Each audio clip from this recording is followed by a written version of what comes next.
The man who now holds the title of Supreme Leader of the Islamic Republic of Iran is named Mojtaba Khamenei, and he is the son of the man who held that title before him, the man who was killed in the American and Israeli air campaign that began the war on February 28, 2026.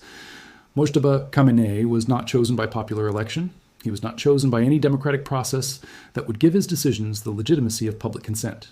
He was elevated to the position that his father occupied for 37 years through the mechanism of the Assembly of Experts, the body of senior clerics whose constitutional function under the Islamic Republic is to select and oversee the supreme leader, and his elevation in the weeks following his father's assassination represented the Islamic Republic's attempt to maintain the institutional continuity of the supreme leadership despite the decapitation strike that removed its previous occupant. He's now the man who has the last say on the most important state matters. As the Jerusalem Post quoted a senior Iranian source describing the constitutional reality, and on May 21st, 2026, he exercised that authority in a way that has complicated the negotiations over the Iran war more fundamentally than any single development since the ceasefire began on April 8th. He issued a directive ordering that Iran's stockpile of uranium enriched to 60% purity must remain inside Iran and cannot be exported, transferred to a third country, or otherwise removed from Iranian territory as part of any agreement with the United States. The directive arrived at the worst possible moment for the negotiations. It came 6 days before Trump's 48-hour ultimatum for Iran to sign the final memorandum of understanding or face a permanent blockade. It came while Pakistani mediators were carrying messages between Islamabad and Tehran in what American officials had been describing as the most productive phase of the negotiations since the ceasefire began. It came while was posting on Truth Social that the agreement was largely negotiated and would be announced shortly, and while Iranian foreign ministry officials were describing a 14-point memorandum of understanding focused on ending the war that could lead to a formal announcement within days. It arrived, in other words, in the middle of the moment at which the deal appeared closest to being signed. And it arrived from the one person in the Iranian power structure whose authority over the question of enriched uranium is beyond challenge, because the supreme leader has the last say on the most important state matters, and uranium enrichment policy is among the most important state matters that the Islamic Republic has ever faced. To understand why the supreme leader's directive carries the specific weight it carries, and why it is not simply another Iranian negotiating position that can be bargained down in the back channels between Islamabad and Washington, you have to understand what the uranium stockpile represents to the Iranian government and to the Iranian national consciousness in ways that the language of non-proliferation and verification and weapons-grade enrichment does not fully capture. Iran's nuclear program was not born as a weapons program. It was born as a civilian energy program in the 1960s under the Shah, with American assistance, because the United States believed at that time that helping Iran develop nuclear power generation capacity served American interests. When the Islamic Revolution overthrew the Shah in 1979, the program was suspended because the Islamic Republic's initial leadership was hostile to what they saw as symbols of Western technological dependence. When Iran revived and expanded the program in the 1980s and 90s, the context was the Iran-Iraq War, in which Iraq used chemical weapons against Iranian soldiers with Western complicity, and the lesson that Iranian leaders drew from that experience was that a country without credible deterrence was vulnerable to the kind of mass casualties that deterrence might have prevented. The uranium enrichment program that Iran has built over the subsequent 3 decades is not simply a technical capability. It is a symbol of Iranian technological self-sufficiency, a deterrent against the kind of attack that the United States and Israel launched in February 2026, and a bargaining chip that every Iranian leader since Khamenei the Elder has understood cannot be surrendered without receiving something in return that is equivalent in strategic value to what is being given up. The 60% enriched uranium that the new Supreme Leader's directive says must remain in Iran represents approximately 440 kilograms of material that nuclear experts have described as being a relatively short technical step away from the 90% enrichment level required for weapons-grade use. American and Israeli officials have been explicit throughout the negotiations that this stockpile must be removed from Iranian territory as a condition of any permanent agreement, and Netanyahu told reporters that he will not consider the war over until enriched uranium is removed from Iran, Tehran ends its support for proxy militias, and its ballistic missile capabilities are eliminated. Assured Israeli officials, according to Reuters sourcing, that the stockpile would be sent out of Iran, and that any peace deal must include a clause on this. The Supreme Leadership Directive issued on May 21st directly contradicts both of those assurances, and it does so at a moment when had been publicly framing the largely negotiated framework as having achieved something close to the objectives he had been pursuing since before the war began. The reasoning that Iranian officials gave for the directive, conveyed through the two senior Iranian sources who spoke to Reuters on condition of anonymity because of the sensitivity of the matter, is worth taking seriously as a strategic calculation rather than dismissing as obstinacy or posturing. The sources said that Iran's top officials believed that sending the material abroad would leave the country more vulnerable to future attacks by the United States and Israel. That reasoning reflects a specific and coherent strategic logic, which is that the 60% enriched uranium stockpile is itself a deterrent against the kind of decapitation strike that killed Khamenei the Elder and destroyed Iran's nuclear infrastructure in February, because as long as Iran possesses material that is technically close to weapons grade, any American or Israeli planner considering a future strike against Iran has to include in their calculation the possibility that the strike could accelerate rather than prevent Iranian nuclear weapons development by removing the constraint of international monitoring. Surrendering the stockpile removes that deterrent effect entirely, leaving Iran in a post-war situation where the United States has already demonstrated its willingness and ability to strike Iranian territory and kill Iranian leaders, while Iran has given up the one technical capability that might discourage a future repetition of that action. The White House verification demands that the new Supreme Leader has rejected are not a single requirement, but a package of conditions that the American negotiating position has been built around, since said at his State of the Union address that he had never heard Iran say the secret words that he was waiting for, which were, "We will never have a nuclear weapon." The verification package, as described by senior administration officials to multiple outlets, includes the physical removal of the enriched uranium stockpile from Iranian territory, either through transfer to a third country or through dilution to low enriched levels that cannot be converted to weapons use, verifiable halting of all uranium enrichment above low levels,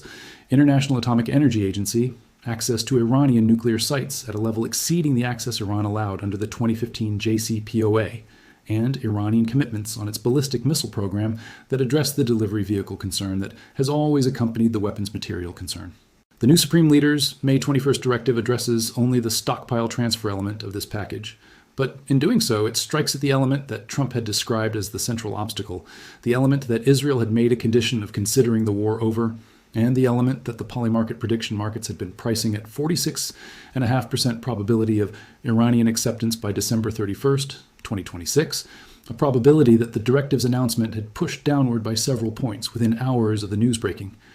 The Netanyahu relationship has been one of the most significant variables in the negotiations,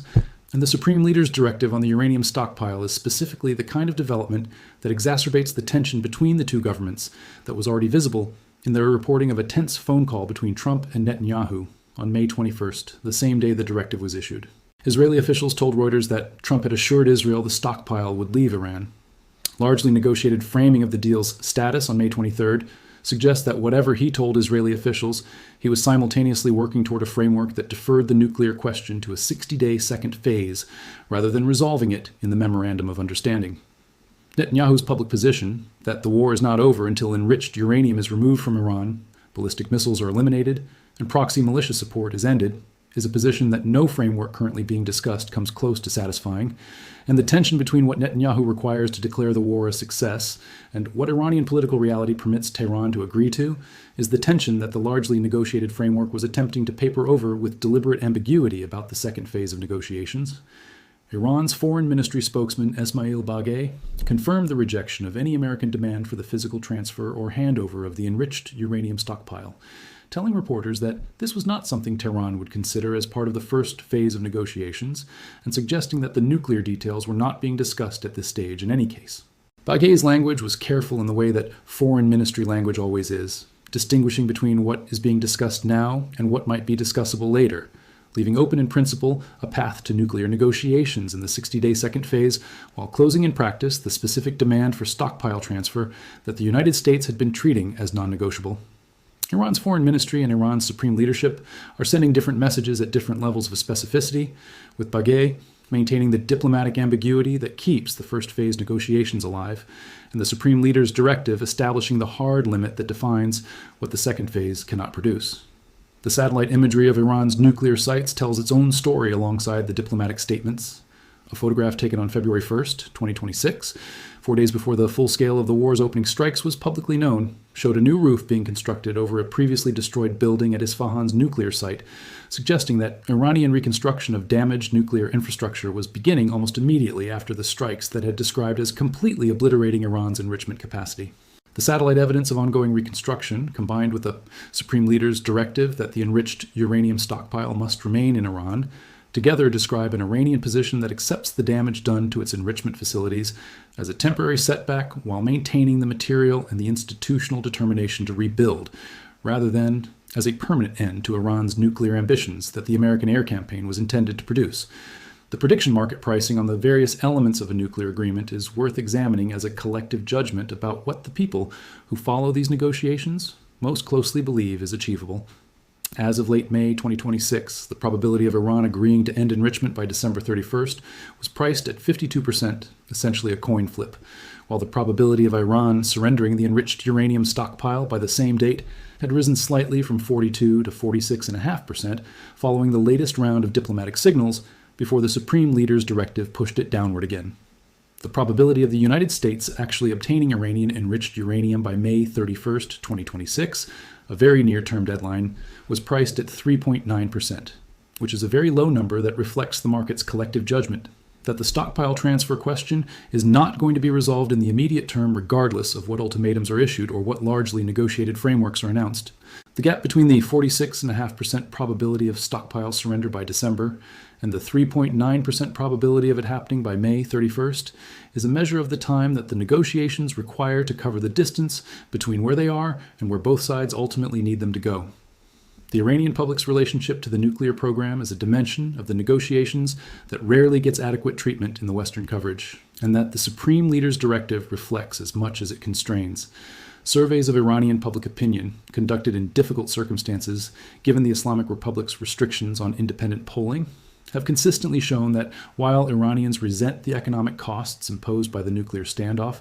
they also broadly support Iran's right to enrich uranium as a matter of national sovereignty and technological capability. The framing that Iran's nuclear program represents self-reliance, the principle of "we can" that the previous Khamenei cited in his speech rejecting an earlier American nuclear proposal, resonates with an Iranian public that has watched Western powers, including the United States and France and Britain and Germany, negotiate agreements with Iran and then fail to honor their commitments, as the United States did when Trump withdrew from the JCPOA in 2018. The memory of that withdrawal is present in every Iranian calculation about what American verification demands are worth, because the last time Iran made significant concessions on its nuclear program in exchange for sanctions relief and international legitimacy, the American government changed and the concessions were not reciprocated. The new Supreme Leader's directive that the stockpile stays in Iran is also, at one level, a response to that history. A decision not to surrender the one concrete asset Iran possesses before the agreement is final, certified, and signed in a form that the next American administration cannot simply discard. What happens next in the negotiations, in the 48 hours of the latest ultimatum and beyond, depends in part on whether the American negotiating team finds a formulation for the stockpile question that allows both governments to claim they have achieved their position, the kind of deliberately ambiguous language that has been the diplomatic solution to other seemingly irreconcilable differences in this negotiation.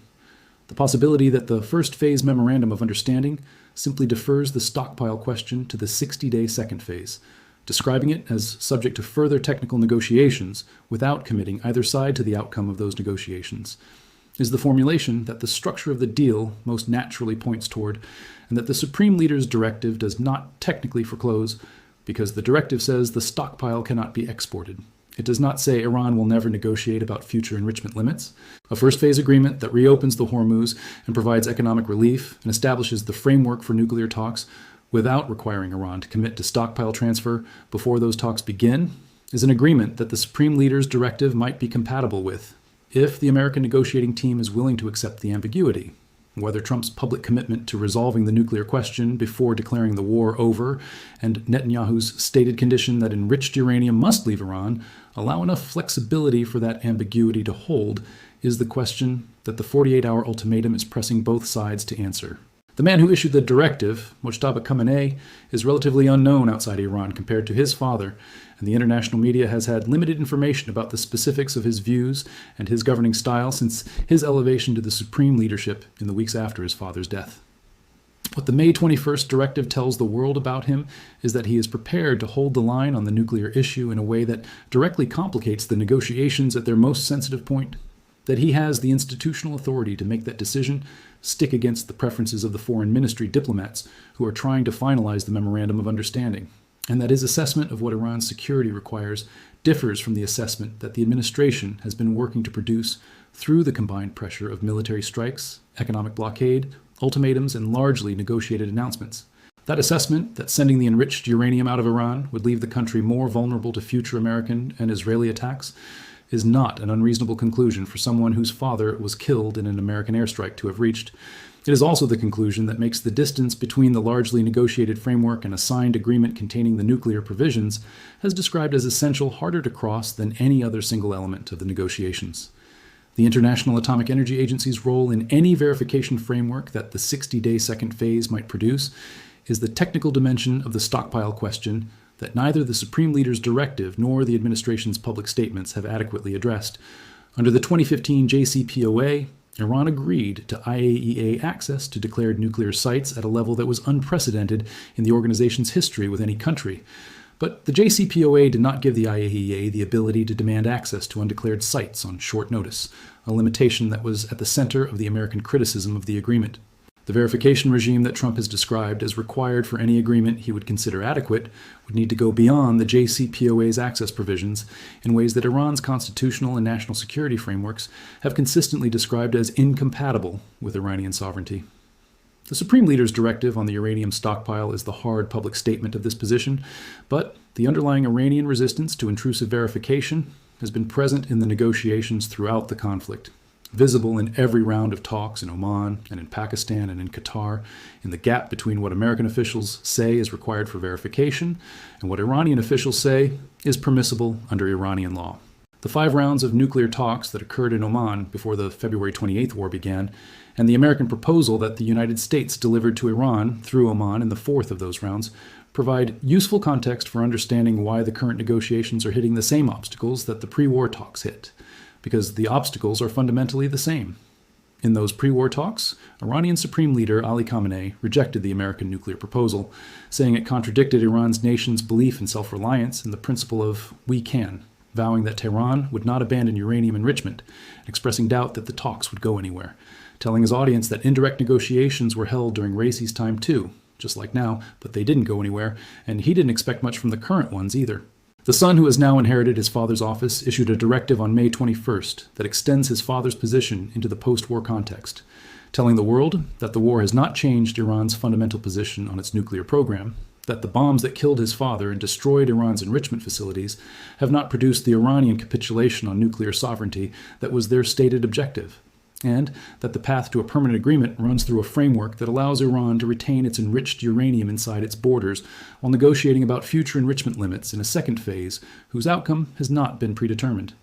The global oil market's reaction to the Supreme Leader's directive on uranium stockpiles illustrates the specific way in which the nuclear question and the energy question are connected in the current crisis in ways that the diplomatic framing of the negotiations sometimes obscures. When the directive was reported on May 21st, oil prices moved upward slightly because the markets interpreted the directive as making a permanent agreement less likely in the near term, and therefore making the extension of the Hormuz disruption more probable. The connection is not direct because the first phase memorandum of understanding that is being negotiated is focused on the Hormuz rather than the nuclear issue. And in principle, the first phase agreement could be signed even in the shadow of the Supreme Leader's uranium directive. But the markets know, as every analyst covering the negotiations knows, that the first phase agreement is only sustainable if it creates enough mutual confidence that the second phase nuclear talks can proceed. And the Supreme Leader's directive on uranium transfer is not a confidence-building measure. It is the opposite, a declaration that the thing America most wants from the nuclear negotiations is the thing that Iran's supreme authority has decided Iran will not give. The 4,400 ships that transit the Strait of Hormuz every month in normal times are the most immediate hostages of the gap between what the Supreme Leader's directive says Iran will do and what the White House verification demands say Iran must do, Those ships are not waiting in the Gulf because of a disagreement about uranium enrichment at 60% purity. They are waiting because the mines that Iran deployed when the war began have not been cleared. And the mines will not be cleared until the memorandum of understanding is signed. And the memorandum of understanding cannot be signed without sufficient confidence on both sides that the framework it creates for nuclear talks will lead somewhere. And that confidence is harder to build when the Supreme Leader issues a directive that the thing America most wants is the thing Iran will not provide. The chain of causation that runs from a Supreme Leader's office in Tehran to a ship waiting in the Gulf for permission to proceed is the chain that makes the uranium stockpile question, which might otherwise seem like a technical matter for arms control experts and IAEA inspectors, into the question that determines whether 20% of the world's oil flows normally or continues to trickle through at 5% of its pre-war rate. The Supreme Leader rejected the White House verification demands on May 21st. The 48-hour ultimatum arrived on May 27th. The 240 ships were still waiting. The memorandum of understanding was still a framework awaiting signature. And the distance between the largely negotiated announcement and the actual end of the Iran war had, in the 6 days between those two events, become visibly and measurably longer than it had appeared to be on the Saturday when posted that it would be announced shortly.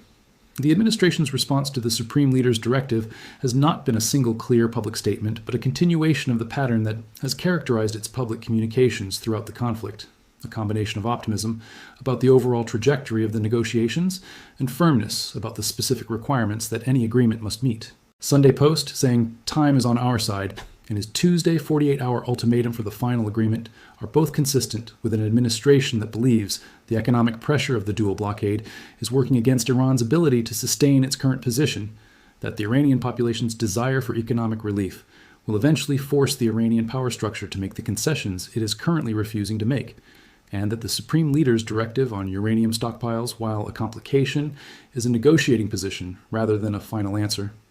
Whether that belief is correct depends on the one factor that no amount of economic pressure analysis and strategic calculation can determine from the outside, which is the internal resilience of the Islamic Republic's new leadership, and the degree to which Mojtaba Khamenei's authority and confidence are strong enough to maintain the uranium position against the combination of American military threat, economic blockade, and domestic population pressure that is bearing on it simultaneously. His father maintained Iranian nuclear positions against 3 decades of American pressure, through multiple rounds of sanctions and multiple rounds of negotiations that went nowhere, through Operation Midnight Hammer in June 2025, and through the full-scale war that began in February 2026. The son who inherited that position on May 21st issued a directive that extends it into the post-war context.